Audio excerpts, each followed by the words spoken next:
दोस्तों, साल की सबसे बड़ी एकादशी और सबसे चमत्कारिक उत्पन्ना एकादशी को ही कहा जाता है। दोस्तों, यह एकादशी 24 एकादशी में सबसे श्रेष्ठ मानी जाती है और इस दिन किया गया कोई भी उपाय करें, कभी भी निष्फल नहीं जाता, मतलब हमेशा लाभ ही प्रदान करवाता है। दोस्तों, उत्पन्ना एकादशी की रात तुलसी में यह एक चीज जरूर बांध दे देना चाहिए। साथ में दोस्तों, उत्पन्ना एकादशी के दिन गौ माता को एक चीज जरूर ही खिलाना चाहिए और साथ में हम आपको बताएंगे कि जो भी भक्त सच्ची हृदय से, सच्चे मन से उत्पन्ना एकादशी के दिन यह एक चीज का लगाता है तो उसके घर जमकर धन दौलत आती है, सुख समृद्धि आती है, हर मनोकामना इच्छा पूरी होती है। दोस्तों, अगर आज की वीडियो आपने पूरा देख ली तो मानकर चलिए आपका दुर्भाग्य को आज हम समाप्त करवा देंगे, क्योंकि जो भी भाई बहन, माता बहन इस वीडियो को सच्चे हृदय से माता रानी के लिए पूरी सच्ची निष्ठा से देखते हैं, वीडियो को लाइक करते हैं, चैनल को सब्सक्राइब करते हैं और कमेंट बॉक्स में भगवान विष्णु की जय लिखते हैं, माता लक्ष्मी की जय लिखते हैं, तो उनके जीवन में कभी कोई कष्ट, दुख, दर्द, कोई भी राहु दोष, पितृदोष और यहां पर सबसे इंपॉर्टेंट है, शनि दोस्त हमेशा के लिए खत्म हो जाते हैं, यानी कि नष्ट हो जाते हैं और सभी भी देवी देवताओं की कृपा बरसती है। दोस्तों, आप सभी को हम बारी बारी से सभी जानकारी देते हुए चलेंगे, इसीलिए आप वीडियो को पूरा ही देखें, आधा अधूरा ना देखें। कई लोग होते हैं जो वीडियो को काट काट कर देखते हैं, बीच बीच में से देखते हैं और फिर ऐसे व्यक्ति को जीवन में कभी सफलता हासिल भी नहीं हो सकती। जो व्यक्ति वीडियो को बीच बीच में से देखा है, काट काट कर देखता है, दोस्तों इसलिए आप वीडियो को पूरा ही देखा करें उत्पन्ना एकादशी। दोस्तों, साथ में हम आपको बताएं कि दोस्तों, चलिए सबसे पहले हम आपको बता देते हैं कि उत्पन्ना एकादशी की डेट टाइम क्या है, फिर हम आपको बड़ी बड़ी से सभी जानकारी बताते हुए चलेंगे और यह भी बताएंगे कि वह कौन सी चीज है जो हमें उत्पन्ना एकादशी के दिन जरूर ही खा लेनी चाहिए। दोस्तों, साथ में हम आपको बताएंगे कि इस दिन एक चीज भूलकर भी नहीं खानी चाहिए। अगर आप यह चीज खा लेते हैं तो आपके घर में मृत्यु भी हो सकती है। इसीलिए आज की वीडियो को आप पूरा जरूर देख लेना, बहुत ही खास और ज्ञानवर्धक वीडियो है। हर साल मार्ग शीर्ष महीने में कृष्ण पक्ष की एकादशी तिथि को उत्पन्ना एकादशी कहते हैं। मान्यता है कि इसी दिन एकादशी का जन्म हुआ था। इस एकादशी में व्रत रखकर भगवान विष्णु और माता लक्ष्मी की पूजा करने से जन्म जन्मांतर के पाप समाप्त हो जाते हैं। साथ ही व्यक्ति को धन की कमी नहीं होती है। इस साल 26 नवंबर को उत्पन्ना एकादश का व्रत रखा जाएगा। कब शुरू हो रही एकादशी तिथि, ज्योतिषाचार्य बताते हैं कि उत्पन्ना एकादशी तिथि की शुरुआत 25 नवंबर को रात 256 पर हो रही है। समापन अगले दिन 26 नवंबर की रात 1:03 पर होगा। एकादशी तिथि का उदय 26 नवंबर को है, इसलिए उदया तिथि के अनुसार उत्पन्ना एकादशी का व्रत 26 नवंबर को रखा जाएगा। एकादशी पूजा विधि ज्योतिषाचार्य बताते हैं कि इस दिन व्रत रखकर भगवान विष्णु और माता लक्ष्मी की पूजा करनी चाहिए। साथ ही तुलसी पौधे में जल में गन्ने का रस मिलाकर अर्पण करें। शाम के समय सत्यनारायण की कथा अवश्य सुनें। साथ ही जरूरतमंदों के बीच दान करने से सभी प्रकार के पाप समाप्त हो जाते हैं। भक्ति सभी जानकारी हम बारी बारी से जानते हुए चलेंगे। एकादशी पर क्या करें और क्या ना करें। उपवास रखें। एकादशी के दिन व्रत रखना शुभ माना जाता है, इसलिए इस दिन भगवान विष्णु के लिए उपवास जरूर रखें। तुलसी पत्र चढ़ाएं। तुलसी पत्र भगवान विष्णु को अति प्रिय है और उनकी पूजा तुलसी पत्र के बिना अधूरी मानी जाती है। इसलिए इस शुभ दिन पर तुलसी दल चढ़ाना चाहिए, लेकिन इस दिन के लिए पहले से तुलसी पत्र को तोड़कर रख ले, क्योंकि मान्यताओं अनुसार इस दिन तुलसी को नहीं तोड़ना चाहिए। तामसिक भोजन से बचे। एकादशी के दिन सात्विक भोजन करना चाहिए। इस दिन मांस, प्याज, लहसुन आदि का सेवन नहीं करना चाहिए, क्योंकि इन चीजों से मन में नकारात्मक विचार आ सकते हैं। दोस्तों, मतंग वाइस चैनल आपको कभी कोई गलत जानकारी नहीं देगा, इसलिए आप मतंग वाइस चैनल को जरूर सब्सक्राइब करें और इस वीडियो को भी ज्यादा से ज्यादा शेयर जरूर करें। दोस्तों, दान पुण्य, अगर आप व्रत रख रहे हैं या फिर किसी कारण नहीं रख पा रहे हैं, फिर आपको एकादशी के दिन धन, कपड़े, भोजन और पानी का दान करना चाहिए, क्योंकि ऐसे कार्यों को करना फलदायी माना जाता है। ब्रह्मचर्य का पालन करें। इस शुभ दिन पर साधक को ब्रह्मचर्य का पालन करना चाहिए। दोस्तों को हमेशा अपने शरीर और मन पर नियंत्रण रखना चाहिए और मंत्रों का जाप करते हुए अपना दिन बिताना चाहिए। चावल का सेवन भूलकर भी ना करें। एकादशी के शुभ दिन पर भूलकर भी चावल का सेवन नहीं करना चाहिए, क्योंकि एकादश के दिन चावल पर दरिद्रता का वास रहता है। एकादशी के दिन गंध युक्त चीजों का सेवन करने से बचना चाहिए, क्योंकि यह काम भाव बढ़ाने तथा शरीर और मन की अशुद्ध को बढ़ाता है। अतः इस दिन लहसुन तथा प्याज का सेवन कभी भी नहीं करना चाहिए। इस दिन लहसुन प्याज की तरह ही मसूर की दाल, गाजर, शलजम, गोभी, पालक आदि चीजों के सेवन से परहेज करें। मान्यता अनुसार एकादशी तथा द्वादशी तिथि के दिन बैंगन खाना अशुभ फलदायी माना जाता है, अतः इस दिन बैंगन का सेवन भूलकर भी नहीं करना चाहिए। इस दिन बाल और नाखून नहीं काटे। एकादशी के दिन चावल नहीं खाना चाहिए, क्योंकि चावल का संबंध जल से तथा जल का संबंध चंद्रमा से माना जाता है। चंद्रमा ही मनुष्य मन का तथा सफेद रंग के स्वामी माने जाते हैं, अतः जल तत्व राशि के कारण अक्सर धोखा खाना पड़ता है। एकादशी के दिन वृक्ष से पत्ता नहीं तोड़ना चाहिए, अतः स्वयं गिरा हुआ पत्ता ही उपयोग में लाना चाहिए। शास्त्र के अनुसार एकादशी के दिन मांस मदिरा का सेवन करने से नरक जाना पड़ता है, अतः इस चीजों दूर रहना चाहिए। इसी तरह एकादशी के दिन सेम का सेवन नहीं करना चाहिए, यह संतान के लिए हानिकारक माना गया है। इस दिन जौ का सेवन नहीं करें। मान्यता अनुसार जौ को महर्षि मेधा के शरीर से उत्पन्न होना माना जाता है, अतः एकादशी पर जौ का सेवन वर्जित है। एकादशी के दिन प्रातः दांतों न करें। नींबू, जामुन या आम के पत्ते दबाकर अंगुली से कंठ साफ करने की मान्यता है। यदि यह संभव ना हो तो पानी से 12 बार कुल्ले करना चाहिए। उत्पन्ना एकादशी के दिन व्रत रखना बहुत शुभ और जरूरी माना गया है। इस दिन भगवान विष्णु जी को प्रसन्न करने के लिए व्रत अवश्य करें। तुलसी भगवान विष्णु जी को अति प्रिय है। इस दिन भगवान विष्णु जी की पूजा में तुलसी का इस्तेमाल अवश्य करें और उन्हें तुल चढ़ाना ना भूले। उत्पन्ना एकादशी के दिन सात्विक भोजन करना चाहिए और सादा खाना खाएं। इस दिन भगवान विष्णु को पीले फल और फूल अर्पित करने चाहिए। उत्पन्ना एकादशी के दिन दान पुण्य करने का विशेष महत्व होता है। इस दिन गरीबों और जरूरतमंदों को भोजन, वस्त्र और धन आदि का दान करें। ऐसा करने से बहुत फलदायी माना जाता है।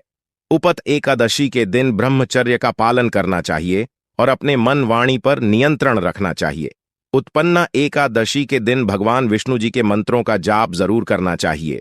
ऐसा करने से भगवान विष्णु प्रसन्न होते हैं। बापू, चलिए अब जान देते हैं कि तुलसी में ऐसी कौन सी चीज बंद देने से व्यक्ति के भाग्य चमक जाता है।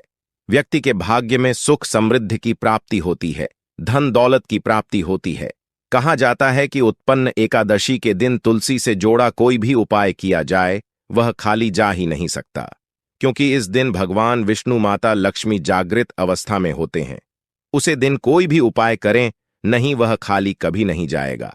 दोस्तों, इसलिए तुलसी में इस दिन एक चीज जरूर बंध देनी चाहिए, और अगर आप यह चीज बांध देते हैं तो माता लक्ष्मी आप पर दोनों हाथों से धन की वर्षा करते हैं।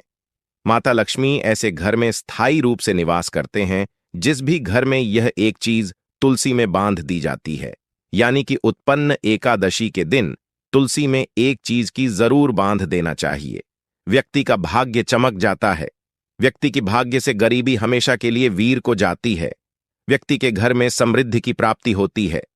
माता बहन चली, अब हम आपको बता देते हैं वह कौन सी सामग्री है और किस प्रकार से किस टाइम पर आपको इस उपाय को करना है, तो आपको लाभ ही लाभ प्राप्त होता है। इस उपाय को आपको हो सके तो सुबह के शाम कर लीजिए। अगर सुबह के सांप इस उपाय को नहीं कर सकते तो आप इस उपाय को शाम के समय कर सकते हैं।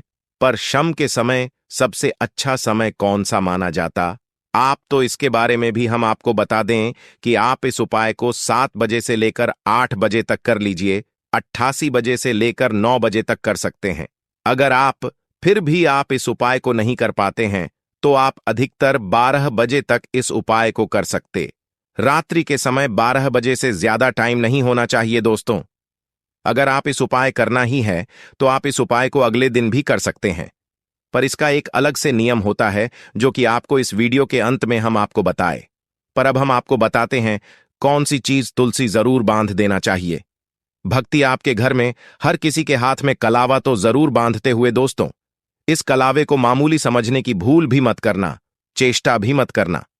माता बहनों, तो आपको एक कलवा फल ले लेना है और इसमें भगवान विष्णु का एक मंत्र का जाप करते हुए इसमें 8 गांठ है। आप लगा ले गांठे आपको किस प्रकार से लगाना है, कौन से मंत्र का जाप करना है। तो जिस तरह से आप गठन लगते हैं इस तरह से इस कलावे में 8 गांठ लगा दीजिए और भगवान विष्णु का और घूमता लक्ष्मी का नाम लेते हुए उसमें आप 8 घंटे लगा दीजिए। और आपके घर में हल्दी तो जरूर होगी। हल्दी का गद्दाल कोंडा कलावे को अच्छी तरह से हल्दी में मिक्स हो जाना चाहिए, यानी कि हल्दी कलावे पर अच्छी तरह से लग जानी चाहिए। और इसके बाद इस कलावे को आप तुलसी माता किसी भी अंग पर आप बढ़ सकते हैं, यानी कुछ तुलसी पर आप उसे बंद दीजिए या फिर चढ़ा दीजिए। दोस्तों, यह कितना चमत्कारिक माना जाता है। कोई व्यक्ति की अगर वर्षों की मनोकामना भी क्यों ना हो, कोई भी मनोकामना क्यों ना, वह पल भर में ही पूरी हो जाने का महावरदान प्राप्त कर सकते हैं दोस्तों। क्योंकि इस उपाय को कोई मामूली उपाय नहीं होता, बहुत ही चमत्कारिक उपाय होता है, बहुत ही खास उपाय होता है, बहुत ही ज्ञानवर्धक उपाय होता है। माताएं, पहलू आपको तुलसी के अंदर एक और चीज जरूर ही रख देनी चाहिए। कहा जाता है नेटवर्क देते हैं, यानी कि तुलसी की मिट्टी में आप यह एक चीज जरूर रख देना चाहिए। आपको यह तो झांत ही होगा कि माता तुलसी के पति भगवान विष्णु हैं और इन्हीं का एक रूप है। उसे रूप को हम शालिग्राम के नाम से जानते हैं।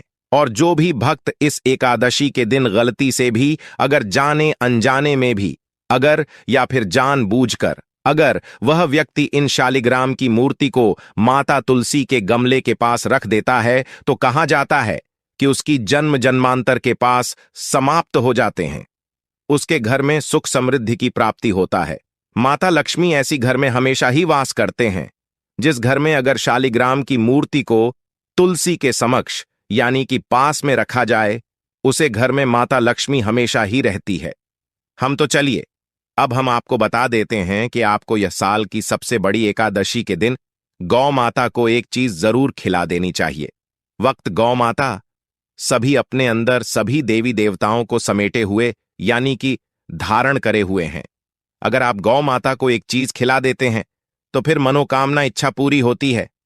माता वैष्णव आपको इस एकादशी के दिन गौ माता को हरा चारा जरूर खिलाना चाहिए। कहा जाता है कि जो भी भक्त गौ माता को हरा चारा खिला है उसके भाग्य से गरीबी नष्ट हो जाती है, खत्म हो जाती है, सुख समृद्धि की प्राप्ति होती है। पर आपको इस दिन एक चीज और खिला देना चाहिए, वह रोटी और गुड़। दोस्तों, गौ माता को गुड़ खिलाने से जो व्यक्ति अपने जीवन में काफी असफलताएं सामना कर चुका है उसे व्यक्ति को गौ माता को जरूर खिला देना चाहिए। क्योंकि गौ माता को जो भी भक्त सच्चे हृदय से मानसिक गौ माता को गुड़ खिला है उसके जीवन में कभी कोई दुख दर्द समस्या पीड़ा और कष्ट कभी भी नहीं आता। दोस्तों, यदि आपने अभी तक वीडियो को पूरा देखा है तो आगे भी आप पूरा ही देखें, क्योंकि आधा अधूरा ज्ञान हमेशा ही खतरनाक होता है। इसलिए वीडियो को आप पूरा ही देखें। और अभी तक आपने कमेंट बॉक्स में जाए तो इस मैया ना लिखा हो तो जरूर ही लिख दीजिए और इस वीडियो को ज्यादा से ज्यादा शेयर भी करें। दोस्तों, चलिए अब जान लेते हैं कि इस दिन आपको कौन सी चीजों का सेवन जरूर ही कर लेना चाहिए। यह बहुत ही लाभदायक और पुण्य कार्य माना जाता है। जो भी भक्त उत्पन्न एकादशी के दिन यह चीज खाता है उसके घर में कभी की अन्य धन की कमी नहीं होती। चलिए आप यह भी जान लेते हैं उत्पन्न एकादशी पर खाने की चीजें। तुलसी के पत्ते को पवित्र माना जाता है और इस दिन इसका सेवन करना शुभ होता है। तुलसी में एंटीन ऑक्सीडेंट्स होते हैं जो स्वास्थ्य के लिए फायदेमंद होते हैं। गुड़ में एंटीन एक्सीडेंट्स होते हैं जो स्वास्थ्य के लिए फायदेमंद होते हैं। गुड़ को इस दिन खाने से शरीर को ऊर्जा मिलती है। चना एक प्रोटीन से भरपूर खाद्य है जो इस दिन खाने के लिए उत्तम होता है। चना को इस दिन खाने से शरीर को प्रोटीन मिलता है। साबुत अनाज जैसे कि ब्राउन राइस, साबुत गेहूं की रोटी इस दिन खाने के लिए उत्तम होते हैं। साबुत अनाज में फाइबर होता है जो पाचन के लिए फायदेमंद होता है। फल, ताजे फल जैसे कि अनार, सेब और केला इस दिन खाने के लिए उत्तम होते हैं। फल में विटामिन और मिनरल्स होते हैं जो स्वास्थ्य के लिए फायदेमंद होते हैं। दही एक प्रोबायोटिक खाद्य है जो पाचन के लिए फायदेमंद होता है। दही में कैल्शियम भी होता है जो हड्डियों के लिए फायदेमंद होता है। शंख पुष्पी एक औषधीय पौधा है जिसके फूलों का सेवन इस दिन करना शुभ होता है। शंख पुष्पी में एंटियोनकड़ होते हैं जो स्वास्थ्य के लिए फायदेमंद होते हैं। पंचामृत एक पवित्र पेय है जो दूध, दही, घी, शहद और गुड़ से बनाया जाता है। पंचामृत में एंटियोनक्सीजेंट्स होते हैं जो स्वास्थ्य के लिए फायदेमंद होते हैं। उत्पन्न एकादशी पर विशेष व्यंजन। खीर एक पारंपरिक मिठाई है जो इस दिन बनाई जाती है।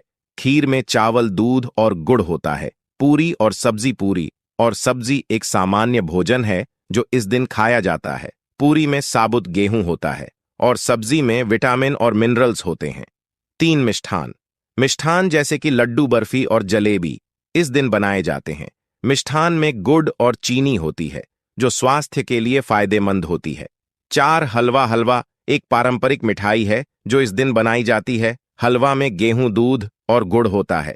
5 लड्डू एक पारंपरिक मिठाई है जो इस दिन बनाई जाती है। लड्डू में बेसन, दूध और गुड़ होता है। उत्पन्ना एकादशी उपाय। एकादशी का दिन भगवान विष्णु की कृपा पाने के लिए एक उत्तम दिन माना जाता है। व्यापार में वृद्धि के लिए उत्पन्ना एकादशी के दिन भगवान विष्णु की पूजा में पीले रंग के फूल चढ़ाने के साथ पीले रंग का भोग अर्पित करें।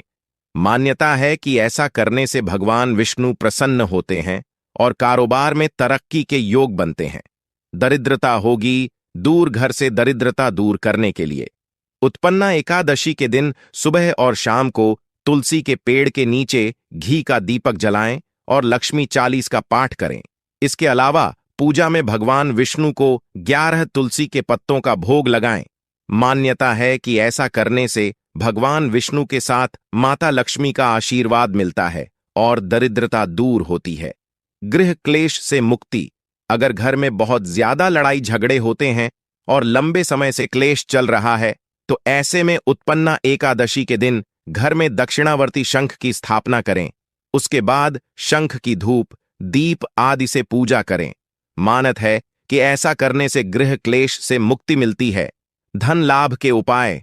धन से जुड़ी समस्याओं से मुक्ति पाने के लिए उत्पन्न एकादशी के दिन भगवान विष्णु के सामने 9 मुखी दीपक के साथ एक अखंड ज्योति जलाएं।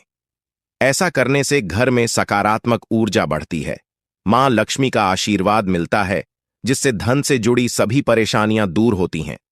दीपक में रुई की जगह कलावे की बां का प्रयोग करने से यह उपाय ज्यादा असरदार होता है। दोस्तों, अभी तक आपने मतंग वॉइस चैनल को सब्सक्राइब ना किया हो तो जरूर ही कर लें और वीडियो को आधा अधूरा ना देखें, क्योंकि अब हम आपको बताने जा रहे हैं बेहद खास ज्ञानवर्धक जानकारी। माताएं, बहनों, आप सभी को हम बता दीजिए, उत्पन्ना एकादशी पर ऐसे करें। अभिषेक। उत्पन्ना एकादशी पर भगवान विष्णु का पंचामृत से अभिषेक करें और तुलसी का पत्ता डालकर दूध और केसर से बनी खीर का भोग लगाएं। ऐसा करने से आपके धन के रास्ते में आ रही रुकावटें दूर होंगी और आपकी कमाई में सद्धि होगी। आपके अंदर कार्य कुशलता बढ़ेगी और ऑफिस में आपको सराहना मिलेगी। उत्पन्ना एकादशी पर दक्षिणावर्ती शंख का उपाय। उत्पन्ना एकादशी पर घर के पूजा स्थान में दक्षिणावर्ती शंख की स्थापना करने से आपके घर सुख, समृद्धि और धन वैभव बढ़ता है। आपके घर में मां लक्ष्मी का होता है और उनकी कृपा आपके पूरे परिवार पर बनी रहती है। इस दिन दक्षिणावर्ती शंख को पीतल के पात्र में रखकर दूध से अभिषेक करें और फिर इसे स्वच्छ जल से साफ करके घर के मंदिर में उत्तर दिशा में रखें। मां लक्ष्मी आपके घर की तरफ आकर्षित होंगी। उत्पन्ना एकादशी पर 9 मुखी दीपक जलाएं। उत्पन्ना एकादशी पर भगवान विष्णु के सम्मुख 9 मुखी घी का दीपक जलाएं। ऐसा करने से आपके करियर में आ रही सभी समस्याएं दूर होती हैं और आपको मां लक्ष्मी का आशीर्वाद मिलने से हर क्षेत्र में सफलता प्राप्त होती है। दीपक में रुई के स्थान पर कलावे की बाती का प्रयोग करें तो यह उपाय और भी ज्यादा असरदार होता है। उत्पन्न एकादशी पर तुलसी का उपाय। उत्पन्न एकादशी पर सुबह और शाम के वक्त तुलसी के पेड़ पर घी का दीपक जलाएं और लक्ष्मी चालीसा का पाठ करें। इस दिन भगवान विष्णु को तुलसी के 11 पत्तों का भोग लगाएं और साथ ही ओम नमो भगवते वासुदेवाय मंत्र का जप करें। ऐसा करने से आपकी दरिद्रता दूर होती है और भगवान विष्णु के साथ ही मां लक्ष्मी का आशीर्वाद प्राप्त होता है। उत्पन्ना एकादशी की कथा। इस संबंध में पौराणिक कथा के अनुसार सतयुग में मुर नाम का दैत्य उत्पन्न हुआ। वह बड़ा बलवान और भयानक था। उस प्रचंड दैत्य ने इंद्र, आदित्य, वसु, वायु, अग्नि आदि सभी देवताओं को पराजित करके भगा दिया। तब इंद्र सहित सभी देवताओं ने भयभीत होकर भगवान शिव से सारा वृत्तांत कहा और बोले, हे कैलाशपति, मुर दैत्य से भयभीत हो, सब देवता मृत्युलोक में फिर रहे हैं। तब भगवान शिव ने कहा, हे देवताओं, तीनों लोकों के स्वामी, दोस्तों के दुखों का नाश करने वाले भगवान विष्णु की शरण में जाओ, वे ही तुम्हारे दुखों को दूर कर सकते हैं। शिव जी के ऐसे वचन सुनकर सभी देवता क्षीर सागर में पहुंचे। वहां भगवान को शयन करते देख हाथ जोड़कर उनकी स्तुति करने लगे कि हे देवताओं द्वारा स्तुति करने योग्य प्रभु, आपको बारंबार नमस्कार है। देवताओं की रक्षा करने वाले मधुसूदन, आपको नमस्कार है। आप हमारी रक्षा करें। दैत्यों से भयभीत होकर हम सब आपकी शरण में आए हैं। आप इस संसार के कर्ता, माता पिता, उत्पत्ति और पालन करता और संहार करने वाले हैं। सबको शांति प्रदान करने वाले हैं। आकाश और पाताल भी आप ही हैं। सबके पितामह ब्रह्मा, सूर्य, चंद्र, अग्नि, सामग्री, होम, आहुति, मंत्र, तंत्र, जप, यजमान, यज्ञ, कर्म करता, भक्ता भी आप ही हैं। आप सर्वव्यापक हैं। आपके सिवा तीनों लोकों में चर तथा अचर कुछ भी नहीं है। हे भगवान, दैत्यों ने हमको जीतकर स्वर्ग से भ्रष्ट कर दिया है और हम सब देवता इधर उधर भागे भागे फिर रहे हैं। आप उन दैत्यों से हम सबकी रक्षा करें। इंद्र के ऐसे वचन सुनकर भगवान विष्णु कहने लगे कि हे इंद्रा, ऐसा मायावी दैत्य कौन है जिसने सब देवताओं को जीत लिया है? उसका नाम क्या है? उसमें कितना बल है और किसके आश्रय में है तथा उसका स्थान कहां है? यह सब मुझसे कहो। भगवान के ऐसे वचन सुनकर इंद्र बोले, भगवान, प्राचीन समय में एक नाड़ी जम नामक राक्षस था। उसके महापराक्रमी और लोक विख्यात मुर नाम का एक पुत्र हुआ। उसकी चंद्रावती नाम की नगरी है। उसी ने सब देवताओं को स्वर्ग से निकालकर वहां अपना अधिकार जमा लिया है। उसने इंद्र, अग्नि, वरुण, यम, वायु, ईश, चंद्रमा, नय, रथ आदि सबके स्थान पर अधिकार कर लिया है। सूर्य बनकर स्वयं ही प्रकाश करता है, स्वयं ही मेघ बन बैठा है और सबसे अजय है असुर निकंदन। उस दुष्ट को मारकर देवताओं को अजय बनाइए। यह वचन सुनकर भगवान ने कहा, हे देवताओं, मैं शीघ्र ही उसका संहार करूंगा। तुम चंद्रावती नगरी जाओ। इस प्रकार कहकर भगवान सहित सभी देवताओं ने चंद्रावती नगरी की ओर प्रस्थान किया। उस समय दैत्य मुर सेना सहित युद्ध भूमि में गरज रहा था। उसकी भयानक गर्जना सुनकर सभी देवता भय के मारे चारों दिशाओं में भागने लगे। जब स्वयं भगवान रणभूमि में आए तो दैत्य उन पर भी अस्त्र शस्त्र अयु लेकर दौड़े। भगवान ने उन्हें सर्प के समान अपने बाणों से बींद डाला। बहुत से दैत्य मारे गए, केवल मोर बचा रहा। वह अविचल भाव से भगवान के साथ युद्ध करता रहा। भगवान जो भी तीक्ष्ण बाण चलाते वह उसके लिए पुष्प सिद्ध होता। उसका शरीर भिन्न हो गया, किंतु वह लगातार युद्ध करता रहा। दोनों के बीच मल्ल युद्ध भी हुआ। 1,00,000 वर्ष तक उनका युद्ध चलता रहा, किंतु मुर नहीं हारा। थक कर भगवान बद्रिकाश्रम चले गए। वहां हेमवती नामक सुंदर गुफा थी। उसमें विश्राम करने के लिए भगवान उसके अंदर प्रवेश कर गए। यह गुफा 12 योजन लंबी थी और उसका एक ही द्वार था। विष्णु भगवान वहां योग निद्रा की गोद में सो गए।